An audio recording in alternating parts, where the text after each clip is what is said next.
Hello friends, मैं आपका भूपेश लोहिया। आप देख रहे हैं मेरे यूट्यूब चैनल MRIT भी। कल के वीडियो के अंदर है ना, आखिरी के अंदर अपन ने है ना एक छोटी सी मेजर मिस्टेक कर दी थी। सब कुछ देखा अपन ने, लेकिन एक चीज को नहीं देखा। किसको नहीं देखा? वो क्वेश्चन आपके सामने वापस से ये रहा, और मैं इसको वापस से रिवील कर रहा हूँ। देखो किस तरह से पिछले वीडियो के अंदर है ना, मतलब मैंने क्या किया था, वृत्त की 20% की वृद्धि की गई है, मतलब 20% में वृद्धि की गई है। किसके अंदर? त्रिज्या के अंदर। ये मैंने आपको बताया था। क्षेत्रफल मुझे ज्ञात करना था। मैंने उसको सेटअप करने के लिए मैंने आपको एक फॉर्मूला सेट किया था। मैंने बताया था A+B+AB/100 था। सब कुछ सही था। इस क्वेश्चन के अंदर कुछ भी गलत नहीं था। बस एक मेजर सी मिस्टेक कर दी थी अपन ने। क्या करा था, इसने बोला था 20% की वृद्धि करनी है, और अपन गलती कर गए कि 20% की कमी करनी है, 20% की कमी कर गई। अपन ने यही गलती कर दी थी। तो अपने यहाँ पे जो माइनस माइनस वर्ड लिखे थे ना, यहाँ पे प्लस प्लस वर्ड लिखना है। क्वेश्चन के अंदर अपन ने बस दिमाग में यही ठूस लिया था। अपन ने लगाते टाइम में क्या रहा है, कमी कर रहा है, कमी कर रहा है, तो कमी के अकॉर्डिंग लगा दिया अपन ने, और यही अपन ने मिस्टेक कर दी थी। और मैंने नजर भी है ना सिर्फ और सिर्फ यहीं पे रखी थी, इसी को नजर में देखा मैंने, जस्ट इसके ऊपर नहीं देखा। ऊपर देख लेता तो मैं वृद्धि को देख लेता तो फट देने से ये क्वेश्चन ही सॉल्व हो जाता उसी वक्त ही।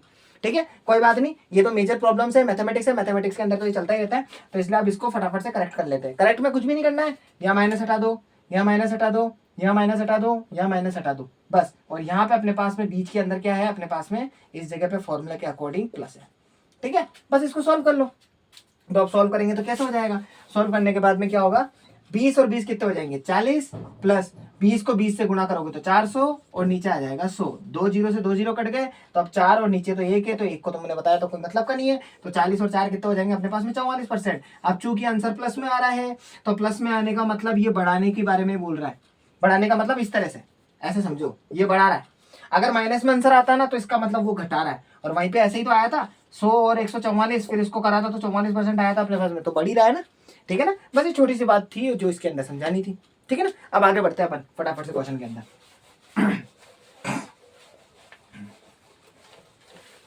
ठीक है, अब आगे चलते हैं। देखो आगे क्वेश्चन क्या बोलना चाह रहा है। अब है ना, आपने ये चीज सीख ही ली है किस तरह से इसको पेयर के अंदर रखना जाता है। फटाफट फटाफट अब जल्दी जल्दी क्वेश्चन को लगाना शुरू करेंगे। देखो अगला क्वेश्चन क्या बोलना चाह रहा है, परसेंटेज वाला। हाँ ये हो गया।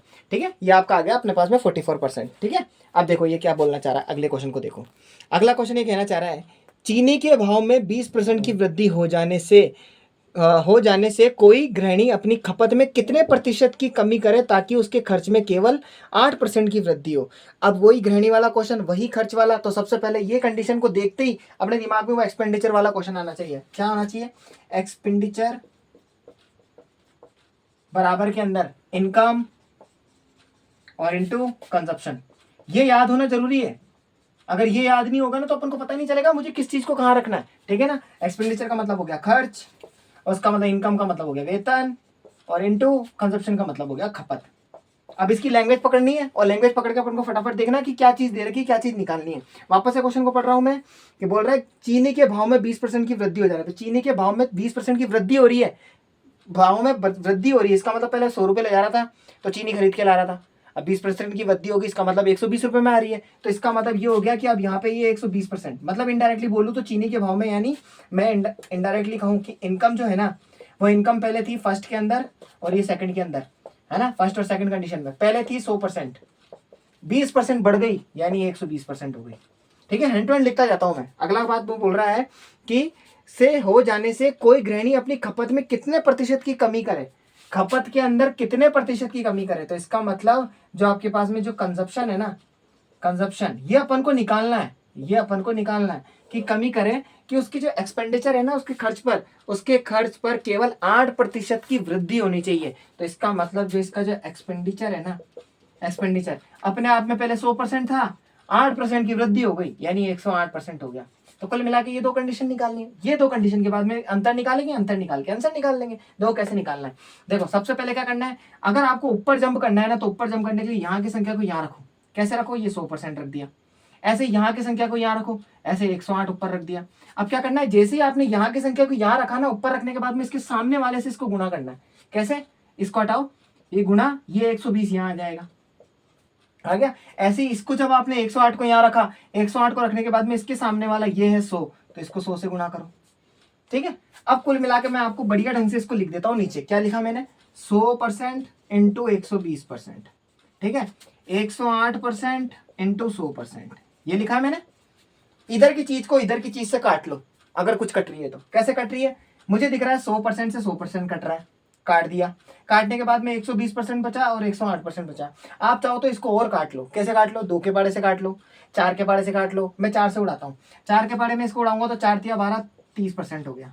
इसको 4 के पाड़े के उड़ाऊंगा तो मैंने आपको बोला था 100 कटता है 25 बार में, तो 8 और जुड़ गया तो 2 बार में, यानी 27%। ठीक है, इनडायरेक्टली साफ दिख रहा है कि 30 रुपए की चीज है 27 रुपए में बिक रही है, ऐसे समझ लो, कुल मिला के हानि हो रही है। तो जो मेरा आंसर आने वाला है ना वो नेगेटिव में ही आने वाला है, पहली बात तो ये। दूसरा, 30 की चीज 27 में बिक रही, कितने का अंतर हो गया, 3 का, बटा माइनस हटा ही रहा हूँ अभी मैं। फिर उसके बाद में जो मेन चीज होती है अपने पास में स्टार्टिंग पीरियड से, यानी ये वाला फर्स्ट पेयर से, तो 30 और इंटू 100, 3 एकम 3, 3 दाए 30, 10 के पारे में ये गया 10 बार में, तो कुल मिला के 10 एकम 10, यानी 10% की क्या हो गई, कमी हो गई। माइनस का साइन कमी को दर्शाता है, ठीक है ना। तो 10% की कमी होगी, तो इनडायरेक्टली अब आप बोल सकते हो कि भैया किसी की इनकम 100% थी, उसने 20% की वृद्धि कर ली, और उसके बाद में उसका जो एक्सपेंडिचर था, जो खपत थी ना, वो खपत आपकी पहले 100% थी तो वो 8% की वृद्धि करी, तो फट देने से क्या हुआ, आपके कंजप्शन में है ना 10% की कमी आ गई। कमी आने का मतलब है अगर वो 100 रुपए की चीज को खाने की कोशिश कर रहा था ना, तो अब वो है ना क्या करेगा, 90 रुपए की चीज को खाएगा, क्योंकि 10% कम खाएगा ना। तो देख लो फटाफट से, अब देख लो क्वेश्चन की लैंग्वेज भी नहीं लिखी और मैंने पूरे क्वेश्चन को इसी में देख के बोल दिया, ठीक है ना। तो ये चीज अपने, इसलिए मेरे को ये चीज बहुत अच्छी लगी, इसलिए मैंने आपको सोचा कि मैंने ये आपको चीज भी मैं बता ही दूं। अब आप इसको निकालना बहुत आसान हो जाएगा आपके लिए, ठीक है। मैं आगे बढ़ता हूँ फटाफट से। चलो आगे चलते हैं।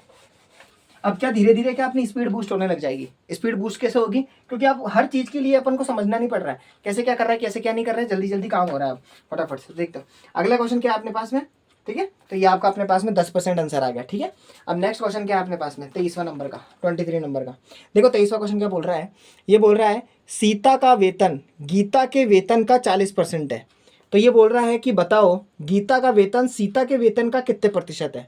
अब देखो इस क्वेश्चन को समझना, ये मैंने राम और वो श्याम वाला टाइप का क्वेश्चन किया था, वैसा टाइप का ही है। देखो क्वेश्चन क्या बोलना चाह रहा है कि सीता का वेतन, अब मैं बार बार वो वेतन वेतन वो कुछ नहीं लिखूंगा, मैं सीधा लिखूंगा सीता, बस। एक मिनट को, ये इंक थोड़ी खत्म हो गई है, दूसरा पेन ले लेता हूँ। चलो अब बात आ रही है अपने पास में सीता, ये आ गया अपने पास में सीता, ठीक है।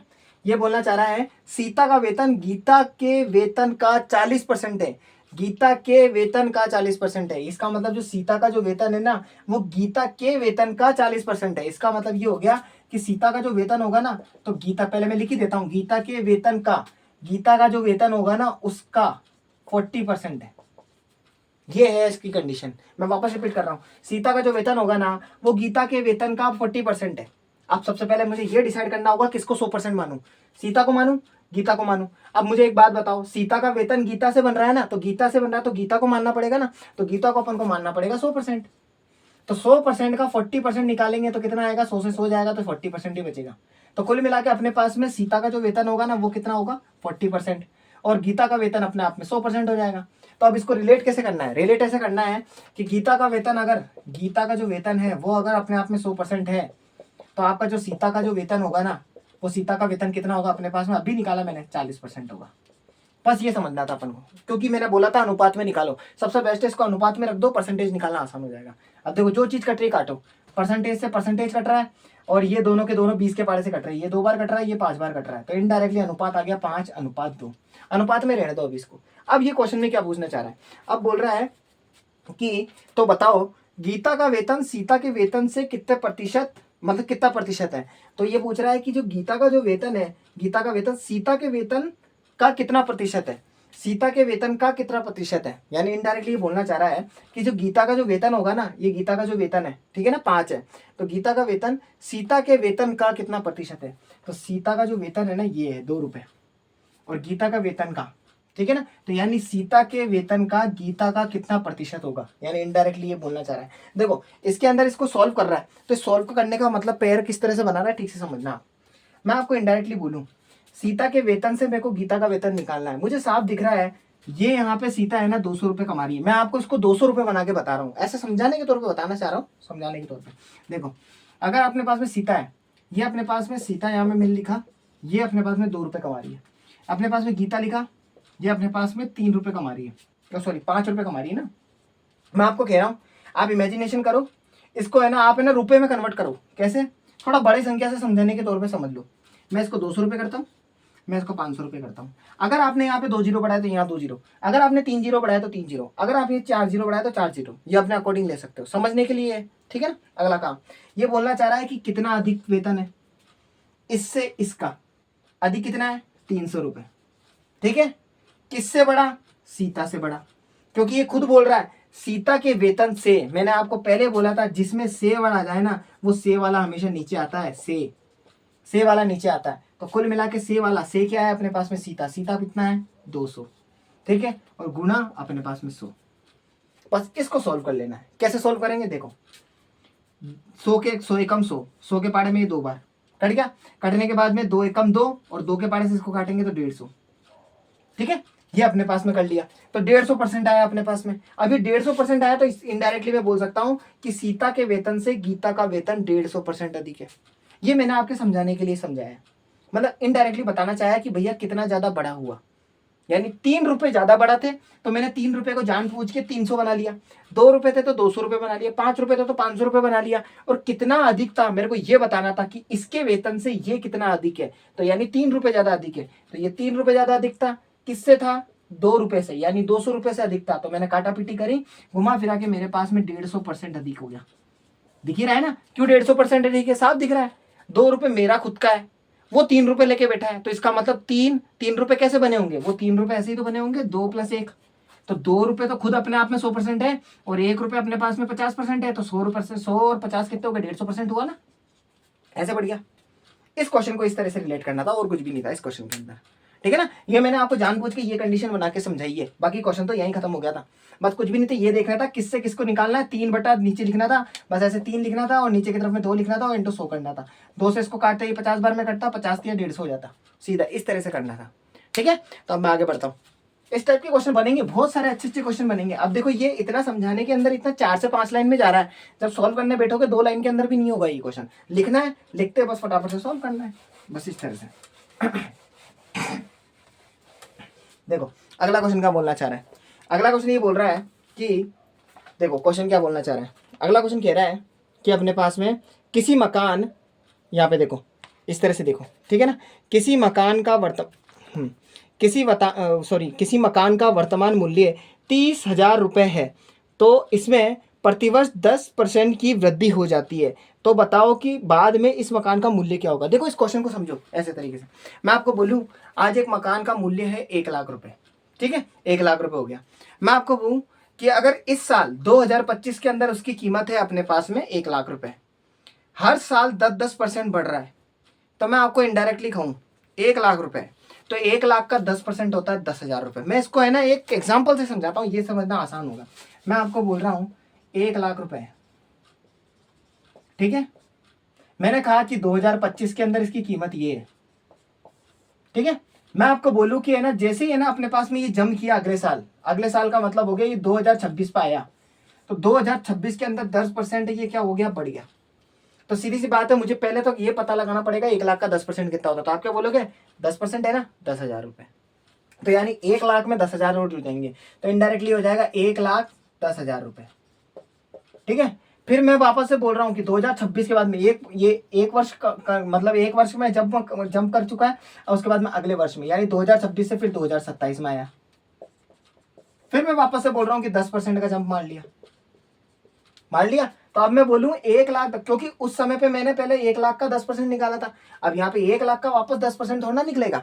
अब क्योंकि मैं 2026 में आ चुका हूँ तो 2026 के हिसाब से अमाउंट ये होगा, 2025 के अकॉर्डिंग ये अमाउंट होगा। तो 2026 के हिसाब से देखा जाएगा ना, 2025 थोड़ी ना देखा जाएगा, 2025 तो भूल ही जाओ आप। तो इसके अकॉर्डिंग देखा जाएगा, तो 1,10,000 का फिर 10% निकलेगा। तो आप 1,10 का यानी 110 और 000 का 10% निकालोगे, बटा 100 करोगे, 2 जीरो से ये 2 जीरो काट दो, काटने के बाद में यहाँ पे बचा 1100 में जोड़ोगे तो अपने पास में 11,000 हो जाएगा।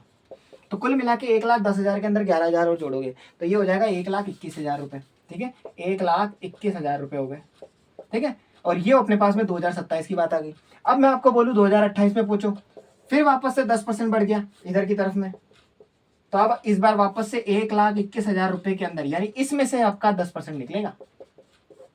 ऐसे 2 जीरो से 2 जीरो काटोगे, काटने के बाद में ये अपने पास में 1 2 1 और 0 और ये 0 हो जाएगा। तो यानी अपने पास में कितना रुपए हो गया, 1 2 1 0 और 0। हाँ सही है। तो अपने पास में ये हो जाएगा अपने पास में 12,100 रुपए, यानी 1200 रुपए, यानी इनडायरेक्टली बोलो तो यानी 12,100 रुपए, यानी 21 के अंदर 12 जोड़ोगे तो ये हो जाएगा 33, 33 में 100 रुपए जोड़ दोगे, ठीक है ना। तो 33 के अंदर 100 रुपए और जोड़ दोगे तो यानी 1 33 और 33 के बाद में 1 और 0 0, ये रकम हो जाएगी 1,33,100 रुपए इनडायरेक्टली।